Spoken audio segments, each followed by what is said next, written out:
5, 4, 3, 2, 1. At 9:28 a.m. on February 15, 2017, the ISRO's Polar Satellite Launch Vehicle 37 launched 104 satellites in one go from Sriharikota. The payload had two satellites from India, one each from Kazakhstan, Israel, the Netherlands, Switzerland, and the UAE, along with 96 satellites from the USA. This launch marked the 38th consecutive successful mission of the PSLV. Today, ISRO remains the go-to space agency for several countries to put their satellites in orbit, making India the leader in space market and thereby a formidable space power. This would not have been possible if not for this man, Nambi Narayanan. Behind India's success story lies a dark tale of this rocket scientist who was wronged. Born in Tamil Nadu, Nambi Narayanan completed his graduation in mechanical engineering and joined ISRO in 1966 as a technical assistant. He did his master's in chemical rocket propulsion from Princeton University on a NASA fellowship, making him the first Ivy League scientist from India. He completed the master's program in a record 10 months, something that no other person had done before. Post his completion, he was offered a luxurious job in the US. But Nambi rejected the offer and returned to India with expertise in liquid propulsion at a time when Indian rocketry was still solely dependent on solid propellants. He began working on designing liquid propulsion engines at ISRO under the guidance of Vikram Sarabhai, while another team led by APJ Abdul Kalam was working on mastering the science of building solid propellant motors. Envisioning future civilian space programs, India signed an agreement with Russia for transfer of technology to develop cryogenic fuel-based engines. ISRO chose one of its finest scientists, Nambi Narayanan, to head the indigenous cryogenic program. In 1994, ISRO successfully launched the PSLV in its second attempt, which had the Vikas engines developed by Nambi Narayanan. But just days after the launch, Nambi was incarcerated, tortured, and rewarded with the tag of a traitor. Nambi had become a collateral damage in the political feud between two factions of the Congress in Kerala. At that time, one faction of the Kerala Congress led by A.K. Antony and Oommen Chandy were looking to embarrass the other faction led by then Kerala Chief Minister Karunakaran. They got an opportunity when one Maldivian woman named Mariam Rashida was arrested on the charges of overstaying her visa.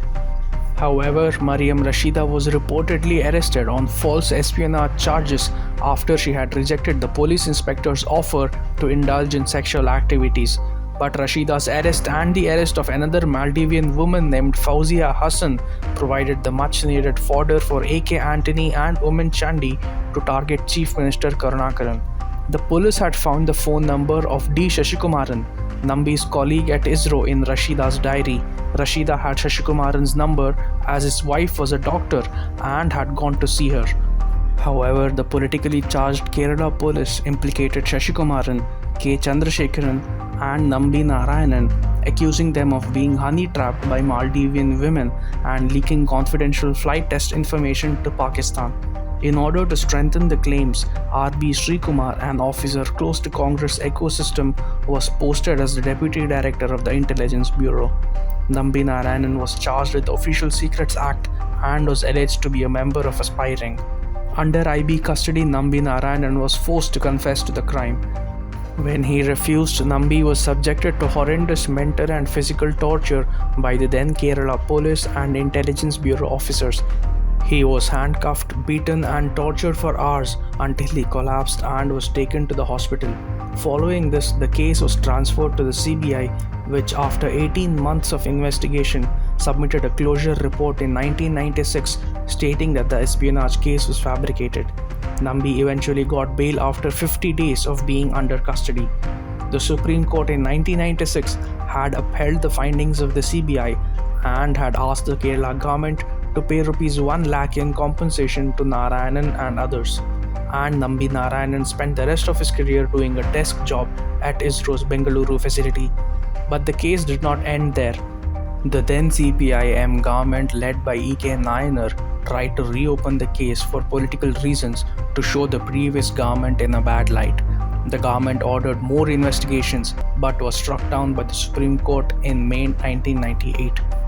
In September 1999, the National Human Rights Commission passed strictures against the government of Kerala for having damaged Narayanan's distinguished career in space research, along with the physical and mental torture to which he and his family were subjected.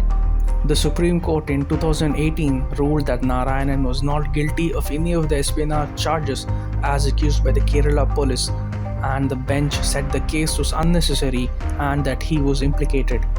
It also appointed a 3-member panel headed by a former Supreme Court Judge D.K. Jain to probe the arrest and torture of former space scientists in the ISRO spy scandal that turned out to be fake. On 14 April 2021, the Supreme Court of India ordered a CBI probe into the involvement of police officers in the conspiracy after the D.K. Jain committee report pointed out to a conspiracy. Deposing before the CBI in August 2021, Nambi Narayanan told the investigating officers about his encounter with Sri Kumar, where the latter had threatened him for not obliging to appoint his relative for a post at Tumba. "You will regret this in the future," Sri Kumar had reportedly told Nambi. Interestingly, former Kerala DGP Shibi Matthews, who was instrumental in framing Nambi, had accused Sri Kumar of forcing him to arrest Nambi Narayanan. Today, RB Sri Kumar, who is currently a leader of the Aam Aadmi Party, Shibi Matthews and 16 others have been named accused in the FIR registered by the CBI. After a long, arduous legal battle, the Supreme Court awarded Nambi Narayanan a compensation of Rs 50 lakhs for the wrongful arrest and harassment by the Kerala police. In 2019, the Modi government conferred the Padma Bhushan on Nambi Narayanan for his contribution in the field of rocket science. The Nambi Narayanan episode marks the darkest chapter in the history of Indian space sector, as it curtailed India's emergence as a space power by at least 2 decades. The man deserves a lot more adulation, as it is Nambi's contribution in the domain of liquid propulsion that has propelled Indian space power to sky heights.